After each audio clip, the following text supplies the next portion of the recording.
After years of pulling triggers on just about everything the gun industry has to offer, I can tell you with absolute certainty that not all brands are created equal. Some of these companies build weapons I would stake my life on without a second thought, and others, well, let's just say I wouldn't trust them to hold together through a single magazine. Today I'm lining up 12 of the biggest names in firearms, ranking them from the absolute worst to the undisputed best, and some of these placements are going to make people furious. But that's exactly why we need to have this conversation. Now, before we get into it, if you enjoy this kind of straight talk about firearms, go ahead and subscribe and hit that notification bell. It takes 2 seconds, and it helps me keep putting out content like this for the community. All right, let's get into the rankings. We're starting at the very bottom, and honestly, this one shouldn't surprise anybody who's been around firearms for more than a few years. The absolute basement of the gun world belongs to what most people call the Saturday night specials. We're talking about names like Lorson, Raven, Jennings, Jimenez, and Brico. These were the ultra-cheap zinc alloy pistols that flooded the market from the 70s all the way through the 90s, mostly manufactured out of Southern California. The entire selling point was price. You could grab one for under $100, and sure, that sounds appealing until you realize that safety was essentially an afterthought in the manufacturing process. Slides would crack, frames warped under normal use, and reports of accidental discharges were so common, it became almost expected. Lawsuit after lawsuit buried most of these companies. Remington Arms was the last one standing, and even they finally closed their doors in 2020 after regulators stepped in. These guns were dangerous to the person holding them, and that's about the worst thing you can say about a firearm. Sitting just above that, and I know this is going to ruffle some feathers, is Taurus. Now look, Taurus has genuinely tried to improve in recent years, and I'll give them credit for that. But the history is the history, and you can't just erase it. Back in 2016, they settled a massive class action lawsuit covering 9 different pistol models that had a terrifying problem. These guns could discharge when dropped, and in some cases they could fire even with the manual safety engaged. That's not a minor defect. That's a fundamental failure of what a safety mechanism is supposed to do, and it didn't stop there. More recently, the GX4 Micro Compact had a safety notice issued for potential drop fire concerns. When you're stacking up recall after recall, lawsuit after lawsuit, it becomes really difficult to recommend a brand like that for something as serious as personal defense. Affordable? Sure. But affordable doesn't mean much if you can't trust it when everything is on the line. So that's the bottom of our list. Brands defined by legal trouble and mechanical failures. But from here, things start to get more interesting, because the next tier includes companies that have some genuinely good ideas but just can't seem to deliver them consistently. Kel-Tec is a fascinating company, and I mean that sincerely. Nobody else in the industry takes the kind of creative risks they do. Folding carbines, bullpup shotguns with dual-tube magazines, ultra-compact rifles that break convention. The innovation is real. But here's the problem I've run into personally. You might pick up one Kel-Tec that runs like a dream, smooth, reliable, no complaints whatsoever. Then you grab another one of the exact same model and it jams every other round. That level of inconsistency is a deal breaker when we're talking about firearms you might need to depend on. And it's not just anecdotal. They issued a recall on the Sub 2000 due to a heat treatment issue on the barrel that could lead to catastrophic failure. When a barrel can potentially fail, that's not a small thing. That's a serious safety concern. Then there's Remington. This is a name that carries enormous weight in American firearms history. The 870 shotgun is iconic. The Model 700 bolt action has been a staple in hunting camps for generations. But Remington went through some genuinely rough years that damaged the brand significantly. The X-Mark Pro trigger system on the Model 700 series developed a defect so severe that millions of rifles had to be recalled because they could discharge without anyone touching the trigger. Millions. Let that sink in for a moment. Combine that with multiple bankruptcies, the eventual breakup of the company, and a noticeable decline in quality control during those turbulent years, and you've got a brand that lost the confidence of a huge portion of its customer base. Arms is now producing firearms under the Remington name again, but rebuilding that kind of trust takes years, maybe decades. So Kel-Tec and Remington land here. Both have loyal followings, and I understand why, but neither one earns a higher spot on this list given what we know. Now we move into the middle of the pack, and this is where it gets tricky because these are genuinely solid firearms that just fall short of greatness for different reasons.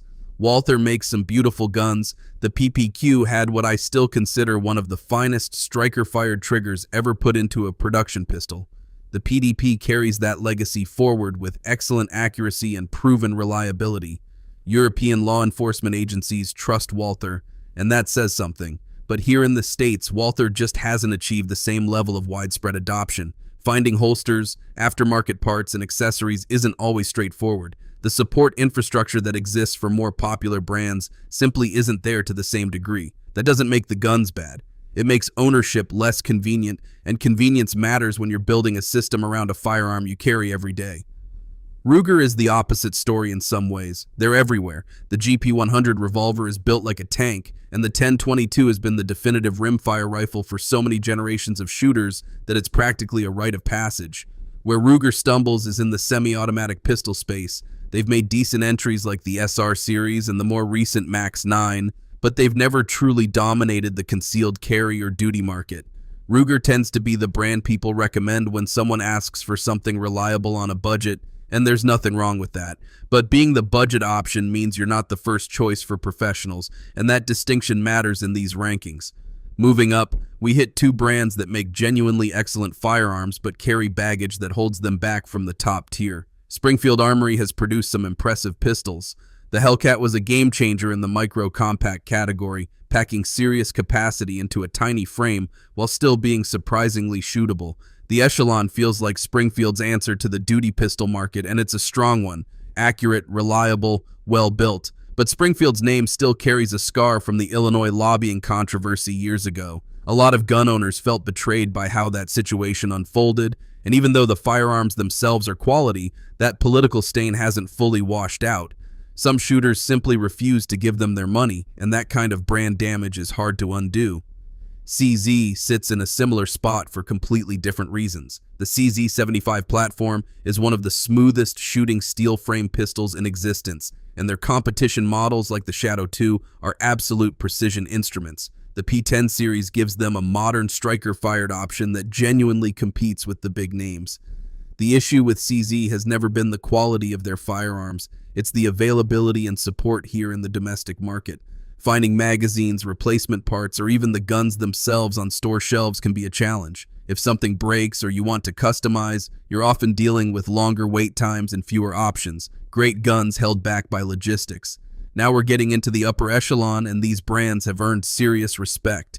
FN has been supplying military forces with weapons for longer than most of us have been alive. The machine guns, the battle rifles, the SCAR platform, these are proven combat weapons. Their pistol lineup, particularly the 509 series, was developed to compete at the highest level of military procurement, which means it was tested under conditions most civilian shooters will never come close to experiencing.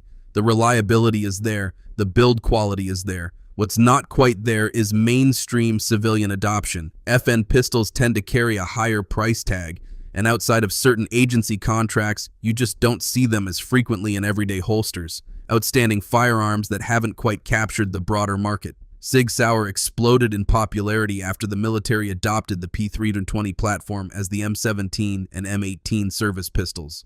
Police departments across the country followed suit. The modularity of the P320 system, the accuracy, the enormous aftermarket support, all of it makes SIG a serious contender. But there's a shadow hanging over the brand that can't be ignored. The drop fire controversy and the ongoing lawsuits around unintentional discharges have created real concerns. SIG implemented a voluntary upgrade program, but legal proceedings continue even now. When lawsuits are still active and people are still raising safety questions, that's a factor that has to weigh into any honest ranking. Near the very top sits a brand that has been woven into the fabric of American firearms culture for well over a century, Smith & Wesson. Their revolvers are legendary. Their M&P line has become one of the most trusted platforms in both law enforcement and the civilian market. I've personally put thousands of rounds through M&P 2.0 pistols, feeding them everything from cheap range ammo to premium defensive loads, and they just keep running. That kind of reliability isn't accidental. It's the result of decades of refinement. Yes, the original Shield had a safety alert back in 2013, but it was handled properly and never became a systemic issue. Their recalls are rare, their quality control is consistent, and their price point hits a sweet spot where you're getting genuine quality without paying an inflated premium. Cops carry them, concealed carriers trust them, competition shooters run them. That kind of universal adoption speaks volumes. And then there's the top spot. A lot of people are going to have strong opinions about this, but when you strip away all the emotion and just look at the facts, one brand stands above the rest. Glock. They aren't pretty, they aren't exciting. The stock trigger isn't going to win any awards, and the styling is about as utilitarian as it gets. But none of that has ever been the point. The point is a pistol that works every single time you need it to. Law enforcement agencies worldwide trust them. Military units deploy with them. Concealed carriers depend on them daily. That level of universal adoption doesn't happen by accident. It happens because the guns prove themselves over millions and millions of rounds fired in every condition you can think of.